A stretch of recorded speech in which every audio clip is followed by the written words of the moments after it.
الحمد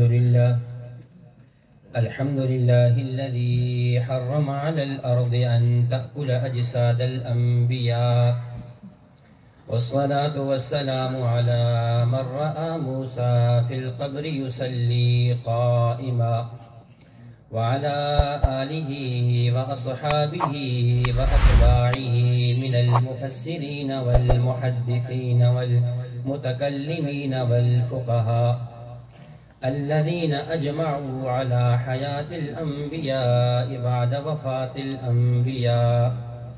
أما بعد، فأعوذ بالله من الشيطان الرجيم. بسم الله الرحمن الرحيم.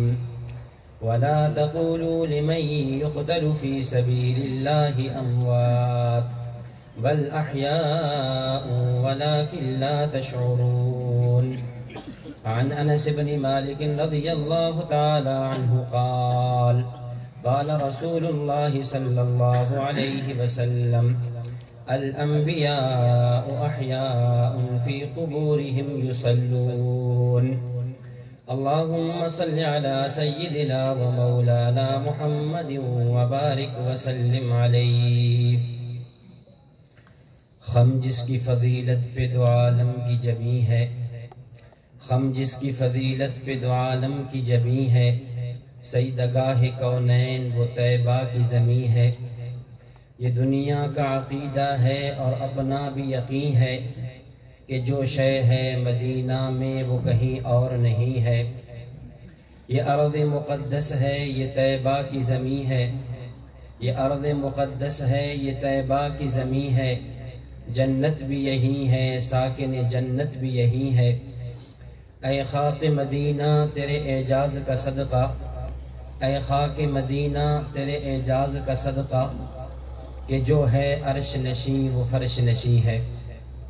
اور جن کے روزے پہ اتریں فرشتے مدام، ان پہ اربوں درود، ان پہ کھربوں سلام. جن پہ ہے نبیوں کا اختتام، ان پہ اربوں درود، ان پہ کھربوں سلام. حاصل ہے جنہیں حیات دوام، ان پہ اربوں درود، ان پہ کھربوں سلام. سنتے ہیں روضہ میں جو صلاۃ و سلام، ان پہ اربوں درود، ان پہ کھربوں سلام. قابل صد احترام معزز علماء کرام، عزیز بھائی اور دوستو، مرکز اہل السنہ والجماعہ خانقاہ حنفیہ سرگودا کا 15واں سالانہ 2 روزہ خانقاہی اجتماع، جس میں میں اور آپ موجود ہیں، اس خانقاہ اور اس مرکز کے بانی و مؤسس ہمارے شیخ و مرشد متکلم اسلام حضرت مولانا محمد الیاس گھمن صاحب حفظہ اللہ فرمایا کرتے ہیں کہ ہمارے مرکز کی بنیاد، ہمارے خانقاہ کی بنیاد پورا دین ہے. اور دین نام ہے 5 چیزوں کا، یا دین کا خلاصہ 5 چیزیں ہیں. نمبر 1 اعتقادات، نمبر 2 عبادات، نمبر 3 اخلاقیات، نمبر 4 معاملات، اور نمبر 5 معاشرات. ان 5 چیزوں میں جو بنیاد ہیں وہ عقائد ہیں. اور اگر عقائد کو دیکھا جائے تو قرآن کریم خصوصاً مکی صورتوں سے یہ معلوم ہوتا ہے کہ جن عقائد کو اللہ نے تفصیل سے بیان فرمایا وہ عقائد 3 طرح کے ہیں. نمبر 1 عقیدہ توحید، نمبر 2 عقیدہ رسالت، نمبر 3 عقیدہ آخرت و قیامت. عقیدہ رسالت توحید کے بعد دوسرے نمبر پر ہے، لیکن اگر اس کی اہمیت کو دیکھا جائے ایک جہت سے اہمیت بہت بڑھ جاتی ہے، اس لیے کہ اللہ کی توحید کس نے بتائی، عقیدہ آخرت اور قیامت کو کس نے بتایا. یہ بتانے والی ذات نبوت کی ہے، یہ بتانے والی ذات رسالت کی ہے. اس لیے جہاں توحید کے متعلقہ عقائد کا صحیح ہونا ضروری ہے، آخرت اور قیامت کے متعلقہ عقائد کا درست ہونا ضروری ہے، وہیں عقیدہ رسالت کے متعلقہ عقائد کا صحیح ہونا بھی ضروری ہے. عقیدہ رسالت کو اگر دیکھا جائے، انبیاء کرام علیہ الصلاۃ والتسلیمات کے متعلقہ عقائد کو دیکھا جائے تو یہ 2 طرح کے ہیں. انبیاء کے متعلقہ بعض عقائد وہ ہیں جو ان کی دنیوی زندگی سے متعلق ہیں، بعض عقائد وہ ہیں جو ان کی برزخی اور اخروی زندگی سے متعلق ہیں۔ اگر بات ان اعتقادات کی کریں جن کا تعلق دنیوی زندگی سے ہے تو انبیاء کے بارے میں ہمارا عقیدہ یہ ہے، انبیاء ذات اور جنس کے اعتبار سے بشر، صفات کے اعتبار سے نور ہوتے ہیں۔ انبیاء کرام علیہ الصلاۃ والتسلیمات گناہوں سے معصوم ہوتے ہیں۔ انبیاء مفروض الاتباع واجب المطاع ہوتے ہیں۔ اور اگر بات ان عقائد کی کریں جو نبی کے دنیا سے جانے کے بعد کے ہیں تو ان میں ایک عقیدہ یہ ہے کہ نبی دنیا سے جب جاتا ہے، نبی جہاں فوت ہو، نبی کا مدفن وہی بنتا ہے۔ ایک عقیدہ یہ ہے انبیاء کو قبور میں حیات ملتی ہے، جس حیات کی وجہ سے روزے پہ پڑھے جانے والا صلاۃ و سلام خود سنتے ہیں، دور والا صلاۃ و سلام بذریعہ ملائکہ ان کی خدمت میں پہنچایا جاتا ہے۔ ایک عقیدہ یہ ہے نبی اکرم صلی اللہ علیہ وسلم پر امت کے اعمال اجمالی طور پہ پیش ہوتے ہیں۔ ایک عقیدہ یہ ہے کہ نبی کی قبر کا استشفاء جائز ہے۔ ایک عقیدہ یہ ہے کہ نبی اکرم صلی اللہ علیہ وسلم کا توسل اور وسیلہ جائز ہے۔ ایک عقیدہ یہ ہے نبی جب دنیا کو چھوڑ کر جائے، نبی کی وراثت تقسیم نہیں ہوتی۔ اس وقت جس عقیدے پر چند دلائل آپ کی خدمت میں پیش کرنے ہیں وہ عقیدہ یہ ہے انبیاء کرام علیہ الصلاۃ والتسلیمات کو قبور میں حیات ملتی ہے۔ اہل سنت والجماعت کا متفقہ عقیدہ ہے اللہ انبیاء پر موت طاری کرتے ہیں۔ کل نفس ذائقۃ الموت کا وعدہ پورا ہوتا ہے۔ انک میت و انہم میتون کا وعدہ پورا ہوتا ہے۔ اس کے بعد انبیاء کو قبور میں حیات ملتی ہے۔ ہمارا عقیدہ بھی اور ان کا عقیدہ جو نبی کی حیات فی القبر کے منکر ہیں، نبی کی موت کو وہ بھی مانتے ہیں، نبی کی موت کو ہم بھی مانتے ہیں۔ ہمارے اکابر میں سے حجت الاسلام والمسلمین، بانی دارالعلوم دیوبند، قاسم العلوم والخیرات حضرت مولانا قاسم نانوتوی رحمۃ اللہ علیہ نے لطائف قاسمیہ میں لکھا کہ نبی اکرم صلی اللہ علیہ وسلم کی نسبت موت کا اعتقاد ضروری ہے۔ معلوم یہ ہوا اکابر علماء دیوبند میں نبی کی موت کا منکر کوئی نہیں ہے۔ ہاں، نبی اکرم صلی اللہ علیہ وسلم کی موت کے بعد انبیاء کو قبور میں حیات ملتی ہے۔ اس عقائد پر ہمارے پاس بہت سے دلائل موجود ہیں۔ اگر دلیل میں خدا کا قرآن ضرورت ہے تو وہ اس عقیدے پر موجود ہے۔ دلیل میں نبی کا فرمان موجود ہے، دلیل میں اقوال صحابہ موجود ہیں، دلیل میں امت کا اجماع موجود ہے، دلیل میں اکابر علماء دیوبند کی تصریحات موجود ہیں، دلیل میں قیاس اور عقل موجود ہے۔ اگر بات دلائل کی کریں، قرآن کریم سورۃ البقرہ آیت نمبر 154 دوسرا پارہ اللہ تعالیٰ فرماتے ہیں وَلَا تَقُولُوا لِمَنْ يُقْتَلْ فِي سَبِيلِ اللَّهِ أَمْوَاتٌ بل احیاء ولکن لا تشعرون، جو لوگ اللہ کے راستے میں شہید ہو جائیں انہیں مردہ نہیں کہنا بلکہ وہ زندہ ہیں، لیکن ان کی زندگی کا تمہیں شعور نہیں ہے۔ اس آیت کے تحت مفسر قرآن قاضی ثناء اللہ پانی پتی نے تفسیر مظہری میں، حکیم الامہ مجدد الملہ مولانا اشرف علی تھانوی نے تفسیر بیان القرآن میں، مفتی اعظم پاکستان مفتی شفیع عثمانی رحمت اللہ علیہ نے معرف القرآن میں لکھا یہ آیت دلیل ہے۔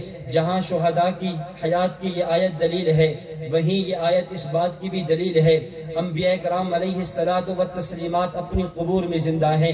اس کے بعد دلیل دوسری قرآن کریم 5واں پارہ سورۃ النساء آیت نمبر 64 اللہ تعالیٰ فرماتے ہیں وَمَا أَرْسَلْنَا مِن رَّسُولٍ إِلَّا لِيُطَاعَ بِإِذْنِ اللَّهِ وَلَوْ أَنَّهُمْ إِذ ظَّلَمُوا أَنفُسَهُمْ جَاءُوكَ فَاسْتَغْفَرُوا اللَّهَ وَاسْتَغْفَرَ لَهُمُ الرَّسُولُ لَوَجَدُوا اللَّهَ تَوَّابًا رَّحِيمًا۔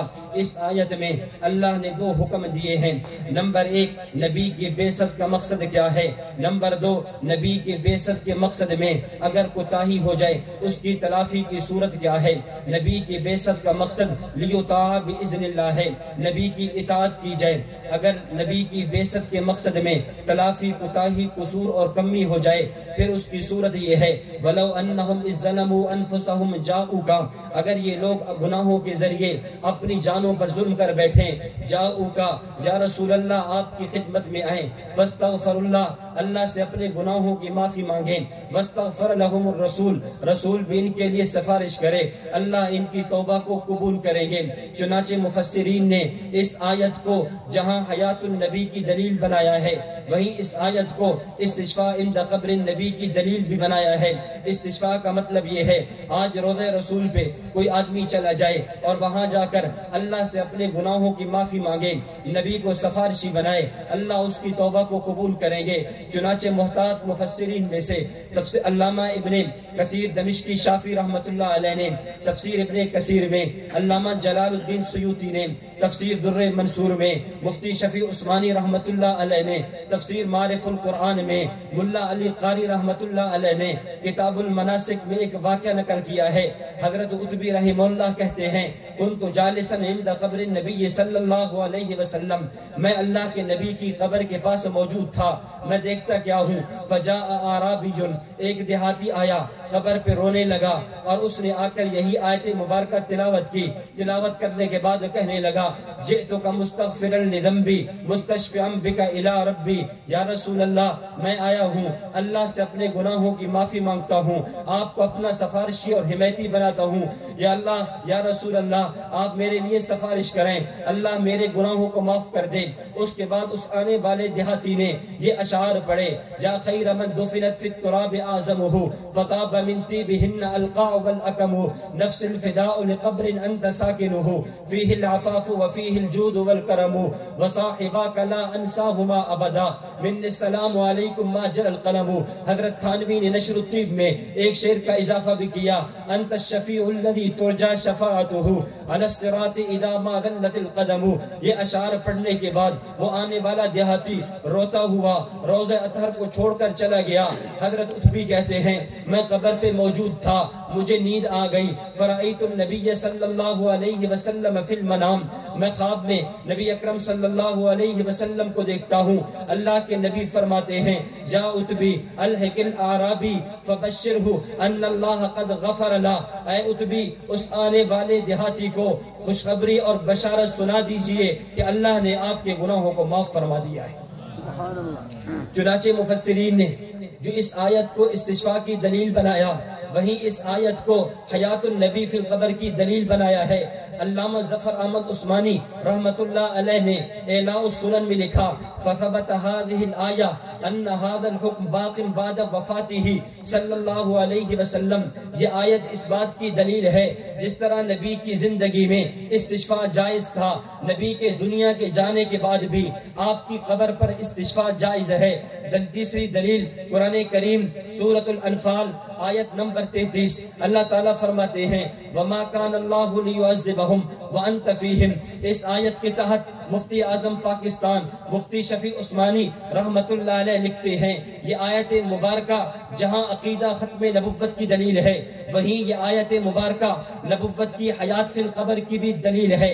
مفتی صاحب نے استدلال یوں پیش کیا، فرماتے ہیں مشرکین مکہ نے بیت اللہ کا غلاف پکڑ کر دعا مانگی اور یوں کہا، اللہم ان کان ھذا ھو الحق من عندک فامطر علینا حجارۃ من السماء. یا اللہ اگر یہ محمد بن عبداللہ واقعتاً محمد الرسول اللہ ہے، پھر آسمان سے ہمارے اوپر حجارۃ من السماء پتھروں کی بارش نازل فرما دے. مشرکین مکہ نے بیت اللہ کا غلاف پکڑ کر اپنے خلاف بد دعا کی ہے. تاریخ سیرت حدیث کی کتابیں بتاتی ہیں مشرکین مکہ پہ اجتماعی عذاب نہیں آیا.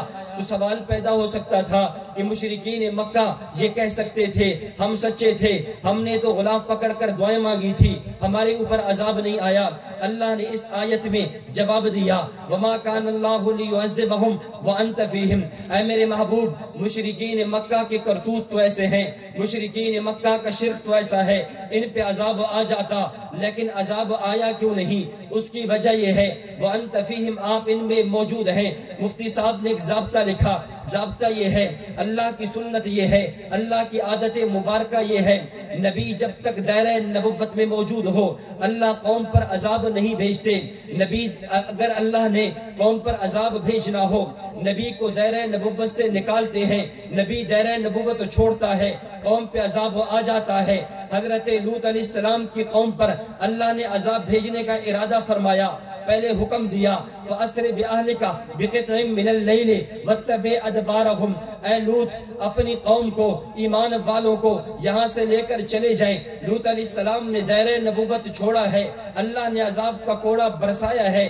معلوم یہ ہوا نبی جب تک دائرہ نبوت میں موجود ہو قوم پر عذاب آتا نہیں ہے۔ مشرکین مکہ نے تو بیت اللہ کا غلاف پکڑ کر دعائیں مانگی تھی ہمارے اوپر عذاب آ جائے، آگے جواب دیا عذاب نہ آنے کی وجہ یہ ہے وَأَنْتَ فِيهِمْ، یا رسول اللہ آپ موجود ہیں، آپ کا دائرہ نبوت لامحدود ہے، آپ کا دائرہ نبوت لا زمان ہے، آپ کا دائرہ نبوت لا مکان ہے، اس لیے آپ کی اس قوم پر اجتماعی عذاب نہیں آئے گا۔ سوال پیدا ہو سکتا تھا اللہ کے نبی مکہ میں ہیں، جب مکہ سے مدینہ آ جاتے ہیں اب تو پیچھے مکہ والوں پر عذاب آ جائے۔ فرمایا نہیں عذاب نہیں آئے گا، اس لیے کہ جس طرح آپ مکہ والوں کے نبی، آپ مدینہ والوں کے نبی، نبی اکرم صلی اللہ علیہ وسلم رب معراج کی رات آسمانوں پہ تشریف لے جاتے ہیں۔ سوال پیدا ہو سکتا تھا اب تو آپ فرش کو چھوڑ کے عرش پہ جا چکے ہیں، اب تو عذاب آ جائے۔ فرمایا نہیں عذاب نہیں آئے گا۔ وَأَنْتَ فِيهِمْ، آپ کا دائرہ نبوت لامحدود ہے، جس طرح آپ عرش کے نبی، آپ فرش کے نبی، نبی اکرم صلی اللہ علیہ وسلم عمر کے 63 سالہ پورا فرما کر عالم دنیا سے عالم برزخ میں تشریف لے جاتے ہیں، اب تو عذاب آ جائے۔ فرمایا نہیں اب بھی عذاب نہیں آئے گا، اس لیے کہ جس طرح آپ اس عالم کے نبی، آپ اس عالم کے نبی، مکہ کے آپ نبی، مدینہ کے آپ نبی، عرش کے آپ نبی، فرش کے آپ نبی، اس عالم کے آپ نبی، اس عالم کے آپ نبی، قیامت کی صبح تک آپ کا دائرہ نبوت ختم نہیں ہو سکتا اور آپ کی امت پر اجتماعی عذاب نہیں آ سکتا۔ سبحان اللہ۔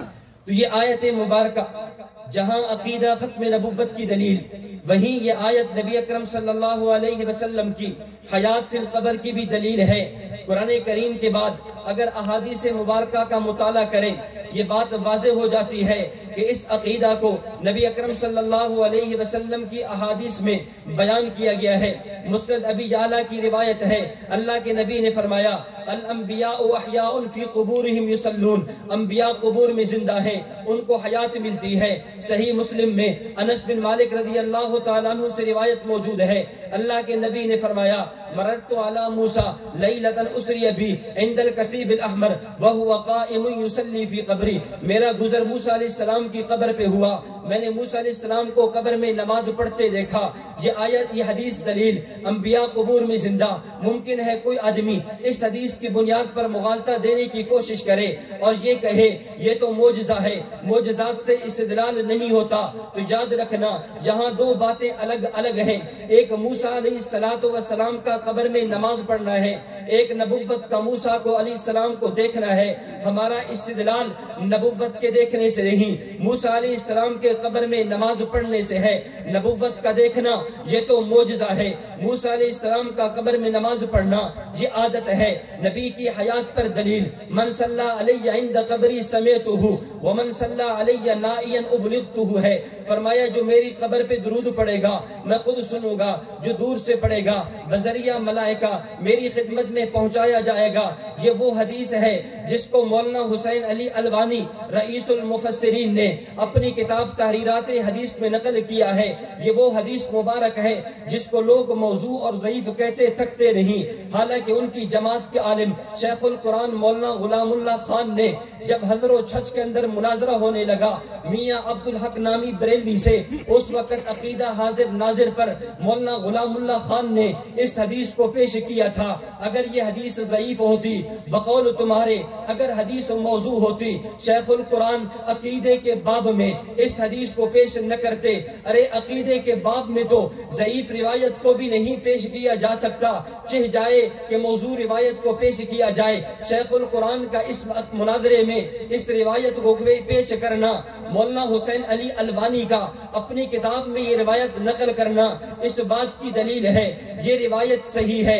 عقیدہ حیات النبی صلی اللہ علیہ وسلم پہ دلیل نبوت کا یہ فرمان ابو داود میں موجود، ان للہ ملائکۃ سجاہین فی الارض یبلغونی من امت السلام، اللہ کے فرشتے زمین میں چکر لگاتے ہیں، میری امت کا کوئی فرد مجھ پر درود پڑے مجھ پر پہنچایا جاتا ہے۔ مسند بزار کی روایت عقیدہ حیات النبی کی دلیل، اللہ کے نبی نے فرمایا اے صحابہ حیاتی خیر لکم تحدثون ونحدث لکم، اے صحابہ میرا زندہ رہنا بھی تمہارے لیے بہتر، تم مجھ سے مسائل پوچھتے ہو میں جواب دیتا ہوں، ووفاتی خیر لکم، میرا دنیا سے چلے جانا بھی بہتر، وہ اس لیے تورض علی اعمالکم، تمہارے اعمال اجمالاً میرے اوپر پیش ہوں گے، فما رأیت من خیر حمدت اللہ، اچھا عمل ہوگا میں اللہ کا شکر ادا کروں گا، وما رأیت من شر استغفرت اللہ، اگر برا عمل ہوگا میں اللہ سے تمہارے لیے بخشش طلب کروں گا۔ یہ بھی اس بات کی دلیل انبیاء قبور میں زندہ، ایک نہیں کئی روایات موجود ہیں، جب روایات کو جمع کریں بقول علامہ سیوطی کے وقت تواترت بھی اخبار، حیات النبی پہ دلالت کرنے والی احادیث درجہ تواتر قدر مشترک کو پہنچی ہوئی ہیں، علماء کی جماعت موجود ہے، محدثین کا ضابطہ ہے اگر کسی مسئلے پر امت کا اجماع ہو جائے، اگر کسی عقیدے اور نظریے پر احادیث تواتر کے درجے کو پہنچ جائیں، وہاں سند کے دیکھنے کی ضرورت نہیں رہتی، حیات انبیاء پہ دلالت کرنے والی احادیث سندن ٹھیک ہے، محدثین نے تصحیح نقل کی ہے، بالفرض دنیا کا کوئی آدمی یہ دھوکہ دینے کی کوشش کرنا چاہے حیات انبیاء پہ دلالت کرنے والی احادیث سندن ضعیف ہے، تب بھی اصول حدیث کی روح سے محدثین کے ان اصولوں کی روشنی میں چونکہ اس مسئلے پر تواتر قدر مشترک حاصل ہے، جب تواتر قدر مشترک موجود ہو وہاں اسناد کو نہیں دیکھا جاتا، معلوم یہ ہوا انبیاء کرام علیہ الصلاۃ والتسلیمات کی حیات فی القبر پر جہاں اللہ کا قرآن موجود ہے وہاں نبوت کا فرمان بھی موجود ہے۔ نمبر 3 ہمارے دلائل میں تیسرا نمبر امت کا اجماع ہوا کرتا ہے، اگر بات امت کے اجماع کی کرے، علامہ سخاوی رحمت اللہ علیہ نے قول البدیع میں لکھا نحن نؤمن ونصدق بأنه صلی اللہ علیہ وسلم حی یرزق فی قبری، ہم اس بات کا اعتقاد رکھتے ہیں انبیاء قبور میں زندہ، والاجماع علی ھذا، علامہ سخاوی فرماتے ہیں اس مسئلہ پر اس امت کا اجماع ہے۔ علامہ محمد بن علان صدیقی نے دلیل الفالحین میں اس پر اجماع نقل کیا ہے، حضرت علامہ رشید احمد گنگوہی رحمت اللہ علیہ نے فتاوی رشیدیہ میں عقیدہ حیات النبی پر امت کا اجماع نقل کیا ہے، حضرت مولانا عبدالحق محدث دہلوی رحمت اللہ علیہ نے اشعۃ اللمعات شرح مرقات میں امت نبی اکرم صلی اللہ علیہ وسلم کی حیات فی القبر پر امت کا اجماع نقل کیا ہے، حضرت مولانا ادریس کاندھلوی نے سیرت المصطفیٰ میں امت کا اجماع نقل کیا ہے۔ اجماع کے بعد اگر بات قیاس اور عقل کی کرے، قیاس اور عقل کا تقاضا بھی یہ ہے انبیاء کو قبور میں حیات ملتی ہے، چنانچہ حجت الاسلام والمسلمین قاسم العلوم والخیرات صاحب آب حیات حضرت مولانا قاسم نانوتوی رحمت اللہ علیہ نے اپنی کتاب آب حیات میں قیاسی اور عقلی دلیل بھی پیش کی ہے، حضرت فرماتے ہیں اللہ نبی کو بھی بناتے ہیں، اللہ امتی کو بھی بناتے ہیں، امتی کو جس مٹی سے بنائے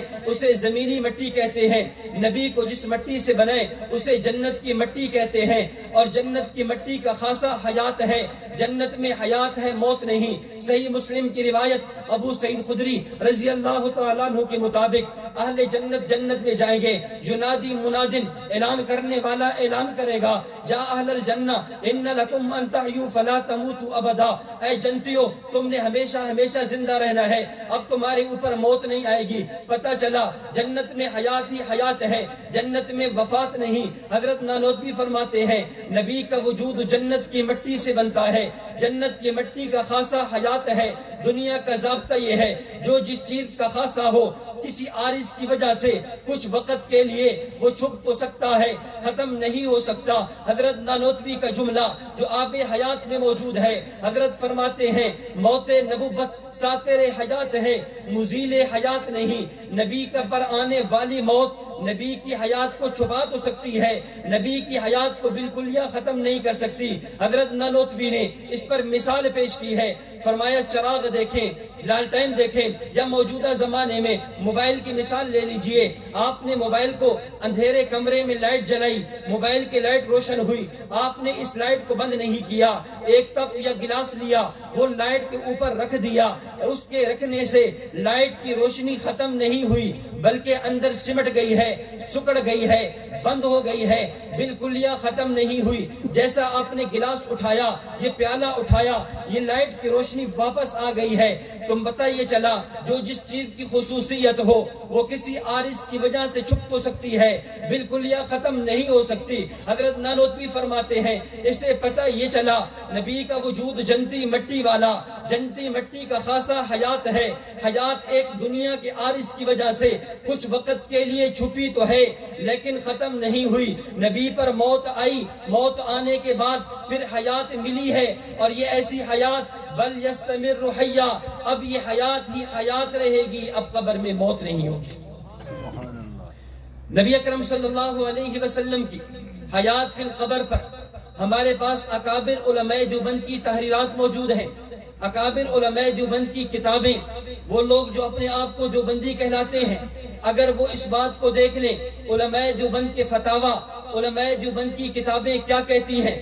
حضرت مولانا قاسم نانوتوی رحمت اللہ علیہ نے ہدیت الشیعہ میں لکھا انبیاء اپنی قبور میں زندہ، علامہ رشید احمد گنگوہی نے ہدایت الشیعہ میں لکھا انبیاء اپنی قبور میں زندہ، حضرت مولانا مفتی کفایت اللہ دہلوی نے فتاوی کفایت المفتی میں لکھا انبیاء قبور میں زندہ، حضرت علامہ انور شاہ کشمیری نے فیض الباری شرح صحیح بخاری میں لکھا انبیاء قبور میں زندہ، مفتی اعظم حضرت مفتی عزیز الرحمن دیوبندی رحمت اللہ علیہ نے فتاوی دار علوم دیوبند میں لکھا انبیاء قبور میں زندہ، حضرت مولانا خلیل احمد سہارنپوری نے بذل المجہود شرح سنن ابی داود میں لکھا انبیاء قبور میں زندہ، شیخ الحدیث مولانا محمد زکریا کاندلوی رحمت اللہ علیہ نے اپنی دو کتابیں اوجد المسالک شرح موطا امام مالک میں فضائل درود شریف میں لکھا انبیاء قبور میں زندہ، حضرت مولانا منظور احمد نعمانی نے معرف الحدیث میں لکھا انبیاء قبور میں زندہ، حضرت مولانا سلیم اللہ خان رحمت اللہ علیہ نے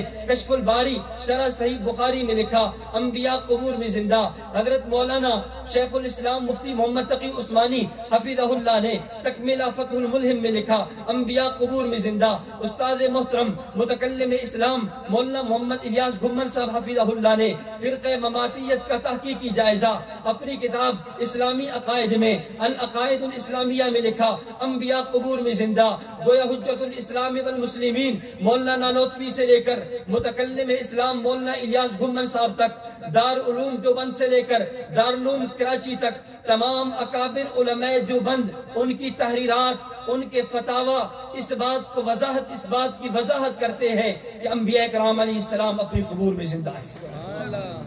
اور اس سے بڑھ کر آخری بات عرض کرنے لگا ہوں، فریقین کی متفقہ تحریر جو حکیم الاسلام قاری محمد طیب قاسمی رحمت اللہ علیہ کی آمد پر 1962 راجہ بازار تعلیم القرآن راول پنڈی میں لکھی گئی تھی، اور جس میں مولانا قاری طیب صاحب نے یہ جملہ لکھوایا تھا کہ حضرت صلی اللہ علیہ وسلم وفات کے بعد قبر میں بین القوسین بریکٹ میں لکھوایا برزخ شریف میں بتعلق روح زندہ ہیں، روضے پہ پڑے جانے والا صلاۃ و سلام خود سماعت فرماتے ہیں، دور والا صلاۃ و سلام بذریعہ ملائکہ پہنچایا جاتا ہے۔